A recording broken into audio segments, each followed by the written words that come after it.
Whew, okay, Coinbase, Shopify, and the MetaMask, USDC sa Base Network. Yan yung mga pag-uusapan natin today, okay? So nakikita nyo ngayon sa screen natin. So kita nyo naman dito sa taas, coinbase.com, okay? Blog nila about Shopify. Ayan.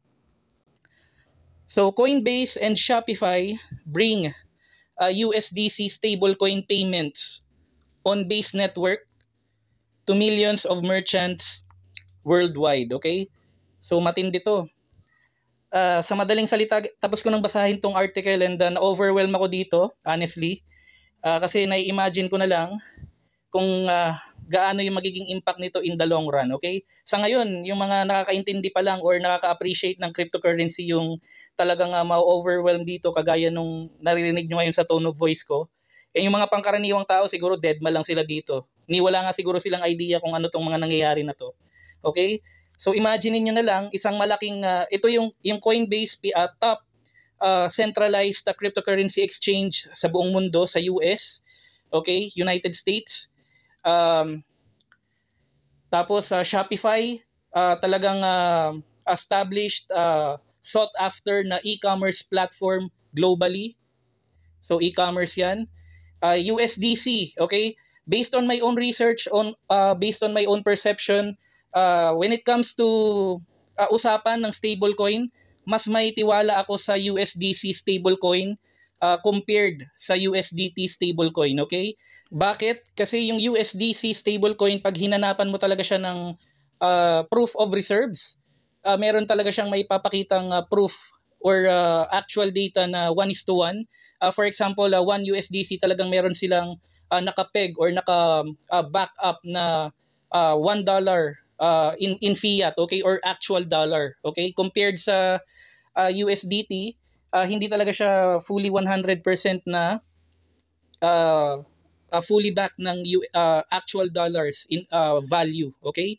So kaya for me, mas may credibility, okay, yung USDC na stablecoin over sa USDT stablecoin, okay? And then lastly, yung ating MetaMask, okay, sa lahat ng mga hot wallet or non-custodial decentralized wallet, sa simula pa lang naman MetaMask na yung nauna, okay? So imagine niyo na lang yung apat na nabanggit natin. Halimbawa, gusto kong mag-shopping, instead na bibili tayo, imbis na magche-check out ako gamit yung normal traditional way ng payments na online naman siya, although yung mga normal payment methods natin kagaya ng galing sa bangko, galing sa credit card, yung gagamitin mong pera na pambayad sa ipang shopping mo, pwede na raw yung crypto, okay? So in short, crypto adoption to. Malinaw na malinaw. So in the long run, nakikinikinita na natin yung magiging effect nito sa hinaharap, okay? So, hindi na ako masyadong magfo-focus dito sa pagbabasa ng mga information na to kasi readily available naman to online. Pwede kong ilagay na lang yung link ng article na to sa description ng video natin para pwede niyo siyang basahin freely at your own pace.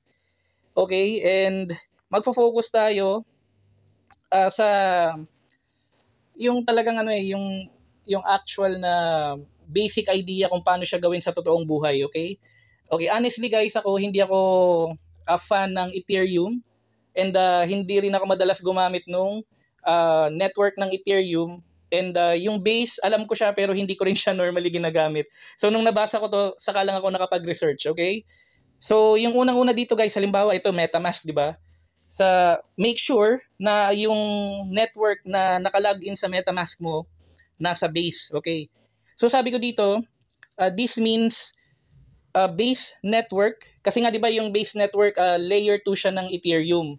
Okay? So sabi ko dito, this means base is another separate network I can add on MetaMask and I can only use the USDC inside the base network on MetaMask to be used on making payments on Shopify, correct? So sabi ni ChatGPT, tama yung iniisip ko. Okay? Here's a clear breakdown. Okay, Base is a separate network you can add to MetaMask.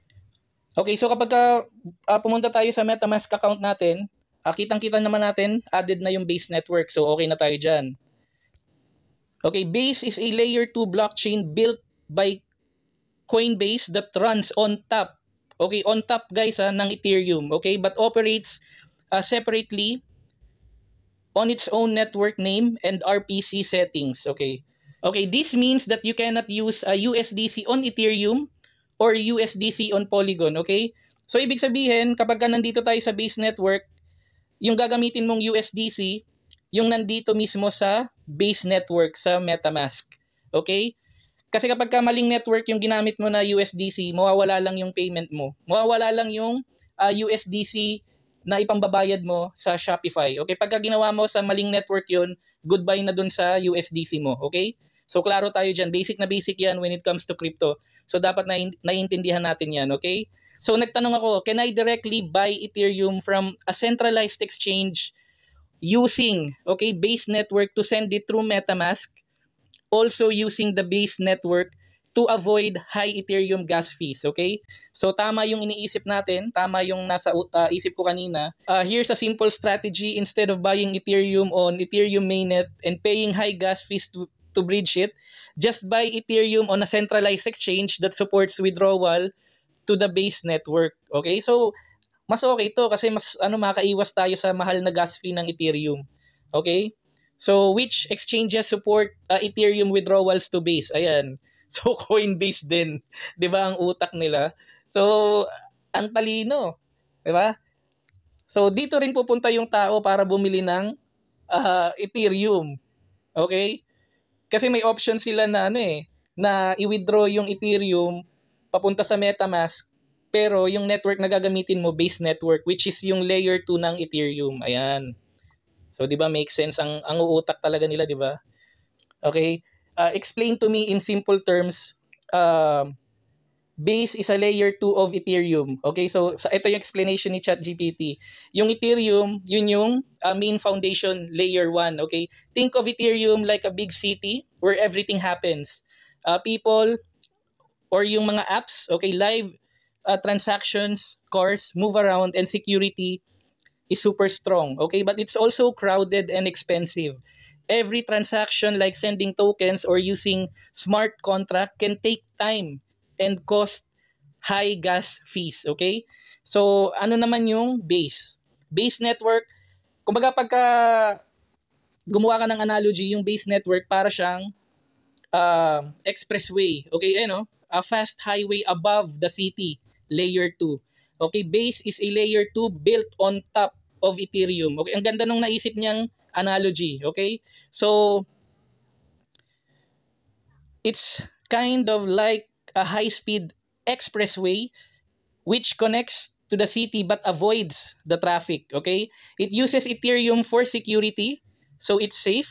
Kasi nga naman layer 2 siya ng Ethereum. So yung expressway na yon or highway above the city, yung footing niya, yung support niya, nandun pa rin sa Ethereum main network, sa layer 1. Okay? Pero built nga siya on top ng Ethereum. So make sense, di ba? So it's much faster and cheaper for doing transactions, and it's made by Coinbase, a trusted crypto company. So ako, honestly, ngayon ko lang nalaman to na kaya pala Base, Coinbase, Base. Okay, okay. Bihira talaga ako makipag-transact sa kahit anong may kahit basta kapag nabasa ko kasi yung Ethereum sa nila. Umiiwas ako kasi talagang yun yung ko yung perception ko pag Ethereum ang mahal-mahal. So, dahil nalaman natin to about Base network, mas na-appreciate ko pala lalo tong Base network. Okay pala siya. So, alam nyo guys, yung takeaway ko dito, matindi pa rin to. Yung sa lahat ng mga nasabi kong positive, meron pa akong naisip na out of the box. Alam nyo ba kung ano yun? Ang Shopify, alam nyo ba, di ba kasi kung nasa YouTube ka, dapat alam mo to eh. Yung Shopify, alam ko in partnership to with YouTube. So, yung ibang mga countries na eligible sa Shopify YouTube e-commerce, alam ko pwede silang magbenta ng mga items nila o yung mga business nila na may mga e-commerce products. Pwede nila yon itag or ilagay sa YouTube para ibenta. So, kung may customer, may viewer na bibili ng merch or item doon sa YouTube channel nila na link sa Shopify account through YouTube, pag bumili yung customer na yon, may option siya bumili ng item na yon and magbayad gamit yung new payment method through MetaMask USDC stablecoin under the base network on MetaMask. Okay, ganun yung magiging laro niya. So, napaka grabe, interconnected lahat, oh. Disclaimer statement for our crypto bayanihan Web3 wallets. The content provided in this video is strictly for educational purposes only and does not constitute financial, investment, legal, or professional advice. We do not promote or solicit the purchase or sale of any cryptocurrencies, tokens, exchanges, or financial instruments. All the information shared on our YouTube channel is published in good faith and are intended to help viewers understand blockchain and Web3 technologies. Okay? Maraming salamat. See you sa next video natin.